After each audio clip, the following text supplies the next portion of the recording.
कलअदम joint अवामी action committee के मरकजी रहनुमा शौकत नवाज मीर और ख्वाजा मेहरान की ऑडियो कॉल लीक हो गई है। होशरुबा इंकशाफात। लीक कॉल से वाज़ेह है कि जॉइंट अवामी एक्शन कमेटी का मकसद पुरतशद्दुद हमले करके मज़मूम मकासद हासिल करना था। शौकत मीर और ख्वाजा मेहरान की ऑडियो कॉल से वाज़ेह है कि रावला कोट में दहशतगर्द हमले और लाशें गिराने की पेशगी मनसूबाबंदी की जा रही थी।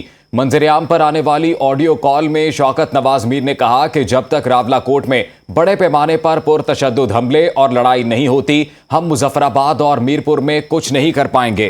मंसूबे पर अमल दरामद के लिए रावला कोट में सिक्योरिटी फोर्सेस की तादाद का जायजा लेकर फैसला किया जाए। ख्वाजा मेहरान ने कहा कि सिक्योरिटी फोर्सेस रावला कोट में अमन व अमान को बरकरार रखने के लिए मौजूद हैं। कलअदम ज्वाइंट अवामी एक्शन कमेटी के मरकजी रहनुमा शौकत नवाज मीर और ख्वाजा मेहरान की ऑडियो कॉल लीक हो गई। होशरुबा इंकशाफात सामने आए हैं। लीक कॉल आप भी सुनिए। आ रही है जी जी। अच्छा, शार्ट ये है कि मीरपुर और मुजफ्फराबाद उस वक्त तक एक्टिव नहीं हो सकता जिस वक्त तक जिस तादाद ਦੇ ਵਿੱਚ ਜਿਹੜੀਆਂ ਨਾ ਪਾਰਟੀਆਂ ਆਣ ਕੇ ਬਿਠਾ ਛੁੜੀਆਂ ਨਾ ਸੋਣ ਰਾਵਲਾ ਕੋਟ ਦੇ ਅੰਦਰ ਜਾਂ ਮੀਰਪੁਰ ਦੇ ਅੰਦਰ ਕੋਟਲੀ ਜਾਂ ਮੁਜ਼ੱਫਰਾਬਾਦ ਦੇ ਵਿੱਚ। ਹੁਣ ਰਾਵਲਾ ਕੋਟ ਦੇ ਇਵੈਂਟ ਹੋਇਆ ਦਾ ਲੋग उस इवेंट की वजह से अग्रेसिव हैं, ठीक है। जब तक एक बड़े पैमाने पे उत्थे लड़ाई नहीं स्टार्ट होगी, मैं तेन खुल के गल दस रहा, उस वक्त तक मीरपुर और मुजफ्फराबाद कुछ नहीं कर सकता।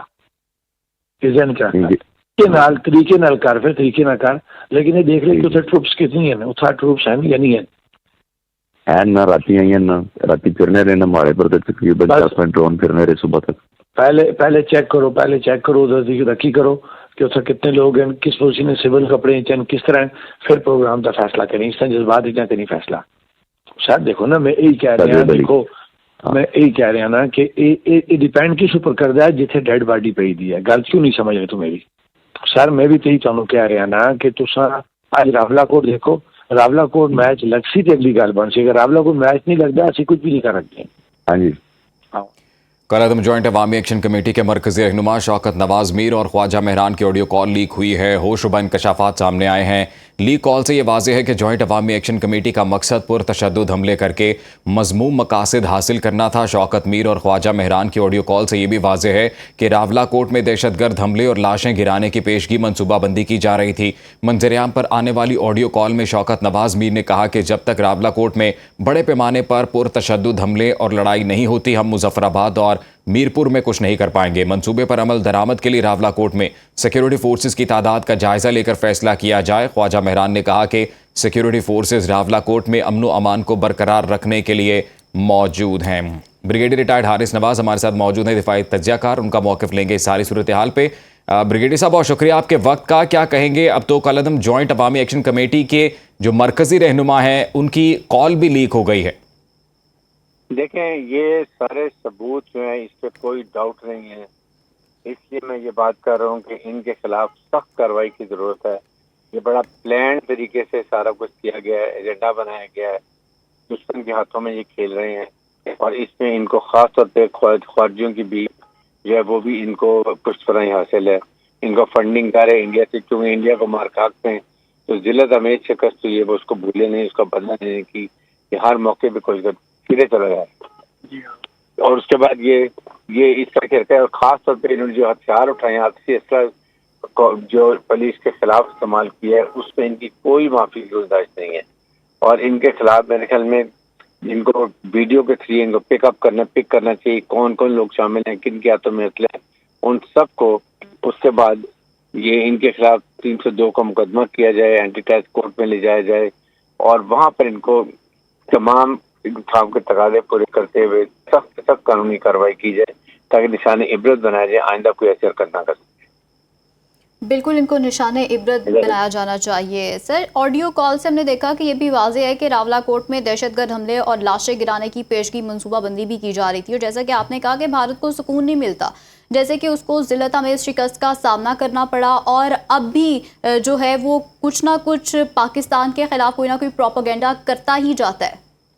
ब्रिगेडियर साहब से रब्ता बहाल करेंगे। अपने नाज़रीन को ये बताते हैं कि कलअदम जॉइंट अवामी एक्शन कमेटी के मरकज़ी रहनुमा शौकत नवाज मीर और ख्वाजा मेहरान की ऑडियो कॉल लीक हुई है और इस लीक कॉल में होशरुबा इंकशाफात भी सामने आए हैं। लीक कॉल से ये वाज़ेह है कि जॉइंट अवामी एक्शन कमेटी का मकसद पुरतशद्दुद हमला करके मज़मूम मकासद हासिल करना था। शौकत जावेद मीर साहब ने भी हमें ज्वाइन कर लिया। सर बहुत शुक्रिया आपका सुनो न्यूज़ को वक्त देने के लिए। सर कलअदम जॉइंट अवामी एक्शन कमेटी के मरकज़ी रहनुमा शौकत नवाज मीर और ख्वाजा मेहरान की ऑडियो कॉल सामने आ गई है जिसमें वाज़ेह तौर पर रावलाकोट में दहशतगर्द हमले और लाशें गिराने की पेशगी मनसूबाबंदी की जा रही है। ये जो कॉल लीक हुई है और इसमें होशरुबा इंकशाफात हुए हैं, क्या कहेंगे आप इस पे? देखें जी, अभी तो ये जो ऑडियो लीक चल रही है सोशल मीडिया पे, इसकी तो फॉरेंसिक करवाने की जरूरत है और इस वक्त ऐसे बयानी को लोग मानते नहीं होते।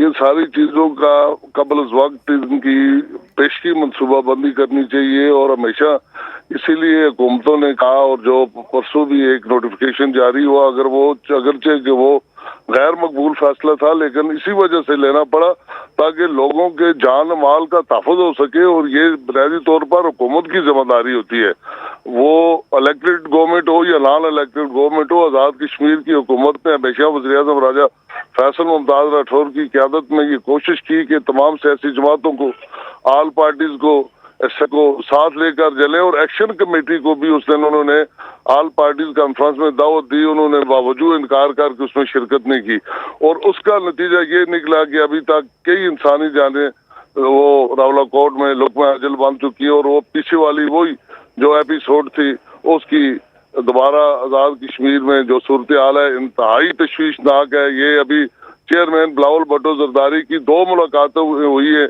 वज़ीर-ए-आज़म पाकिस्तान में मोहम्मद शहबाज शरीफ साहब सदर पाकिस्तान से, तो वो उन्होंने खुद भी इस चीज को बड़ा नोटिस लिया। 2 बार पीपल्स पार्टी की पार्लिमानी पार्टी की मीटिंग बुलाई कि ताकि हम इन सारी चीजों को कंट्रोल कर सकें। इस वक्त आज़ाद कश्मीर की मौजूदा तशवीशनाक सूरत हाल का बराह रास्त फायदा भारत को है, और भारत जो जिसको शिकस्त फाश हुई ऑपरेशन संदूर में, और पाकिस्तान को अल्लाह ने फतह मुबीन अता की मार का हक बयान मरसूस में chief of defence forces Hafiz Saeed Assam Munir की क़यादत में, तो आप तो वो लूप होल तलाश कर रहे हैं कि कहीं नफाक मिले कश्मीरियों में तो हम अपनी उस शिकस्त फाश का बदला ले। तो हमें कौमी सतह पर अलर्ट होकर क़यादत को भी, अवाम को भी, इस वक्त जो छोटे मोटे फौजी इख्तलाफात हैं उनको भी सरफ नजर करके बड़े मकसद के लिए, कौमी तशक्कुस के लिए, रियासती वकार के लिए, अवाम के जानो माल के तहफ़्फ़ुज़ के लिए, चार दीवारी के लिए हमें सब्ज़ लाली परचम के नीचे यूनाइट होना पड़ेगा।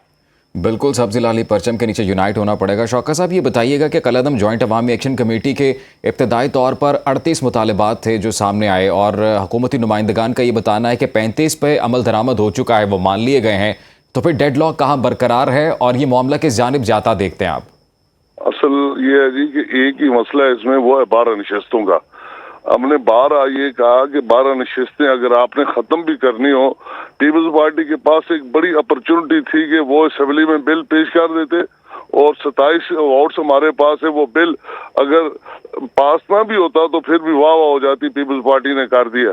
तो अगर पास हो जाती तो तब भी हमें फायदा था, लेकिन हमने रियासत को तरजीह दी सियासत पर। इसीलिए कम वक्त में वज़ीर-ए-आज़म राजा फैसल मुमताज़ राठौर की क़यादत में जो हुकूमत उसने लोगों के बेसिक मसाइल को एड्रेस किया। हम कभी नहीं कहते कि दूध की नहरें और शहद की नहरें बहने शुरू हो गई, मनो सलवा उतरना शुरू हो गया, लेकिन हमने तमाम मकात फिक्र को ऑनरशिप देनी शुरू की थी। तो अब इस वक्त जो उनके मुतालबात थे उनमें सिर्फ 12 नशिस्तें, और 12 नशिस्तें अगर सारी यकसर खत्म कर दी जाएं तो 6 नवंबर 1947 को जो जम्मू के मुसलमानों को पाकिस्तान लाने का झांसा देकर पल्टन ग्राउंड में, साबा के जंगलों में, चौकों में, चौराहों में आलमी मीडिया के मुताबिक 3 लाख लोगों को तय कर गया, उनको क्या शराहत देंगे आप? चले इसका कोई सलूशन निकालना चाहिए, मुतनासिब नुमाइंदगी हो, कश्मीर कौंसिल में नहीं हिस्से बढ़ा दे, लेकिन यकसर आप उनकी शोधा की 3 लाख वो, और उसके बाद 13 जुलाई 1931 से लेकर आज तक लाखों शोधा ने भारत के खिलाफ सीना सफर होकर जो जदोजहद की, पाकिस्तान से मोहब्बत की, और इसके सबसे बड़ी मिसाल देखे ना बाबा और ये अली गिलानी ने अपने आखिरी वक्त में भी उन्होंने कहा कि पाकिस्तान से रिश्ता क्या, हम पाकिस्तानी है, पाकिस्तान हमारा है। तो फिर उस वजह से उनका जो आखिरी تجہیز و تکفین تھی، اس کے ساتھ جو حشر کیا بھارت نے، جو فسطائیت کا مظاہرہ کیا، وہ اپنی مثال آپ ہے. تو اس لیے ہمارا یہ کہنا ہے کہ پیپلز پارٹی تو کبھی کر ہی نہیں سکتی لوگوں کی خواہش و منشا کے مطابق، لیکن جب پانی سر سے گزر جائے تو اپنی جان بچانے کے لیے تو ہر انسان کو حق ہے کہ وہ اس کا جواب دے، اس پہ کوئی بات کر سکے. جی اچھا شوکت صاحب، اب تو سپریم کورٹ آزاد کشمیر کا بھی فیصلہ ہے کہ یہ آئینی معاملہ ہے اور اسے اسمبلیوں میں ہی حل کیا جانا چاہیے. تو اب آپ کو کیا لگتا ہے کہ کیا حکومت اتنی لچک دکھائے گی اور کوئی قرارداد آپ دیکھتے ہیں مستقبل قریب میں، یا کوئی آئینی معاملہ حل کی جانب بڑھتا ہوا دیکھتے ہیں آپ؟ جی اسی لیے آزاد کشمیر کی کابینہ کا بھی اجلاس وزیر اعظم صاحب نے بلایا. اس سے پہلے آل پارٹیز کانفرنس طلب کی. اس میں نہ صرف آزاد کشمیر کی معروف سیاسی جماعتوں نے بلکہ سابق صدور، سابق وزرائے اعظم نے شرکت کی، اسے کامیاب بنایا. اسی کی سفارشات کے میں پھر آزاد کشمیر قانون ساز اسمبلی کا اجلاس طلب کیا. پھر صدر آزاد کشمیر نے ایک آئینی ریفرنس دائر کیا جو آزاد کشمیر کی سب سے بڑی سپریم عدالت ہے، سپریم کورٹ. ادھر سے بھی حکومت کو جتنا اس کا موقف تھا اس کو آئینی تحفظ ملا. تو مذاکرات کے لیے تو اب بھی دروازے کھلے. پیپلز پارٹی تو یقینی ڈائلاگ پہ رکھتی ہے. اگر ٹی ٹی پی سے مذاکرات ہو سکتے ہیں، کالعدم تحریک طالبان سے مذاکرات ہو سکتے ہیں، تو جموں کشمیر جوائنٹ عوامی ایکشن کمیٹی سے تو 500 دفعہ ہمارے وزراء کی 2 رکنی کمیٹی آئی تھی. جناب وزیر اعظم نے جو وزیر صاحب، وزیر خزانہ اینڈ لینڈ ریونیو اور وزیر تعلیم جیوان علی خان چغتائی صاحب، جو ہمہ وقت ان کے ساتھ مذاکرات کرتے رہے. پاکستان سے راجہ پرویز اشرف صاحب، قمر زمان قاہرہ صاحب، احسن اقبال صاحب، رانا ثناء اللہ صاحب اور باقی ان کے ساتھی مظفر آباد جاتے رہے، وہ ادھر آتے، ان سے تو مذاکرات حکومت نے تو پوری کوشش کی ہے مذاکرات کرنے کی اور کوئی کسر باقی نہیں چھوڑی. ترجمان آزاد کشمیر حکومت شوکت جاوید میر صاحب ہمارے ساتھ موجود تھے اور بریگیڈیئر ریٹائر حارث نواز صاحب بھی ہمارے ساتھ موجود تھے، گفتگو کر رہے تھے. بہت شکریہ.